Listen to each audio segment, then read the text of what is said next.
ব্যক্তি পর্যায়ে সুদের লেনদেন বন্ধের প্রতিকার চেয়ে যে চিঠিটা দেওয়া হয়েছিল সেটা নিষ্পত্তি যে করে নাই, এটার যে ইনেকশনটা, এটা কেন অবৈধ ঘোষণা করা হবে না এবং এই ধরনের কর্মকাণ্ড যারা করছে তাদের বিরুদ্ধে ব্যবস্থা কেন গ্রহণ করা হবে না, এই মর্মে রুল নাইসা ইস্যু করেছেন।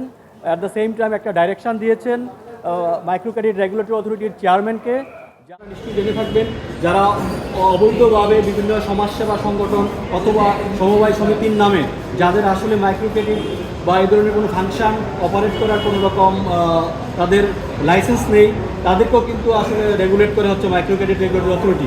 তো আজকের এই আদেশের মধ্য দিয়ে এদের যে কর্মকর্তা আছে এগুলো কিন্তু আদালত এই বিষয়গুলো আমলে নিয়েছেন মহামান্য আদালত এবং পরবর্তীতে এই আদেশটি দিয়েছে। ব্যাংক এবং আর্থিক প্রতিষ্ঠান ছাড়া যারা অনিয়মিতভাবে ব্যক্তি পর্যায়ে এগুলো করছে তারা সাধারণত উচ্চ হারে সুদ নেয় এবং গ্রাম পর্যায়ের একদম রিমোট এরিয়ার যারা একদম আনপ্রিভিলেজড মানুষ আছে, বিপদগ্রস্ত, তাদেরকে জিম্মি করে ব্ল্যাঙ্ক চেক এবং স্ট্যাম্প নিয়ে নেন। পরবর্তীতে এমন ঘটনাও আছে যে ভিটেমাটি ছাড়া হয়েছে, এলাকা ছেড়ে চলে গিয়েছে, তাদেরকে নিষ্ঠুর নির্যাতনের শিকার হতে হয়েছে।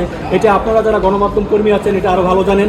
এই ব্যাপারে বিভিন্ন গণমাধ্যমে কিন্তু আগেও অনেক নিউজ কাভারেজ হয়েছে। এটা তো অনেক এনজিওর ক্ষেত্রে এই ঘটনা ঘটে, তো এনজিও কি ক্ষুদ্র ঋণ কার্যক্রম চালাতে পারবে? এনজিও ক্ষেত্রে যেটা বলেছেন আপনি ঠিকই বলেছেন। আমি আইনে যেটা আছে যে এনজিও যদি হয় তারাও ক্ষুদ্র ঋণ কার্যক্রম পরিচালনা করতে পারবে শর্ত সাপেক্ষে, যদি সেইটা মাইক্রো ক্রেডিট রেগুলেটরি অথরিটি অনুমোদন দেয়। এবং এটা যেহেতু রেগুলেটিং বডি এবং এনজিও ব্যুরো আছে, আপনি জানেন এনজিও ব্যুরো থেকে কিন্তু তাদের পারমিশন নেওয়ার বিষয় থাকে, তারা যাদেরকে পারমিশন দেওয়া আছে তারা পারবে। এবং আপনি আরও জেনে থাকবেন যে যারা অনুমোদিত বাংলাদেশে এই ধরনের মাইক্রো ক্রেডিট ট্রানজ্যাকশনের জন্য তাদের কিন্তু একটা তালিকা আছে, সেটা মাইক্রো ক্রেডিট রেগুলেটরি অথরিটির ওয়েবসাইটও পেয়ে যেতে পারেন এবং এটা কিন্তু মেনটেন করা হয়। এই তালিকা যারা আছে এছাড়া কিন্তু অন্য কেউ আর পারবে না। এই সময় এসে এটা কেন করলেন? কি কোনো সুনির্দিষ্ট ঘটনা নাকি? হ্যাঁ, সুনির্দিষ্ট ঘটনা। সুনির্দিষ্ট ঘটনা হচ্ছে যে আজকের যে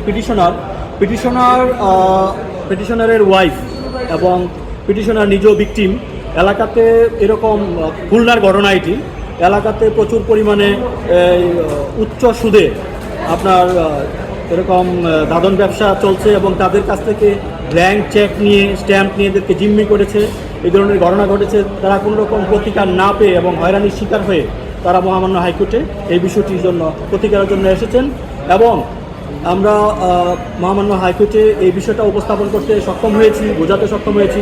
বিভিন্ন এভিডেন্স আমরা অ্যানেক্স করে দিয়েছি। যে সমস্ত ডিড এবং ডকুমেন্টগুলোতে ওনারা লিখেছে কোথাও 15% হারে সুদ দিবে, কোথাও 7% হারে, 10% হারে, অর্থাৎ মৌখিক কোনো সুদের লেনদেনের বিষয় ছিল না। এটি ছিল একাধিক চুক্তিপত্রের মাধ্যমে সম্পাদিত একটি ব্যক্তি পর্যায়ের আর্থিক লেনদেন এবং সুদের কারবার। ওকে।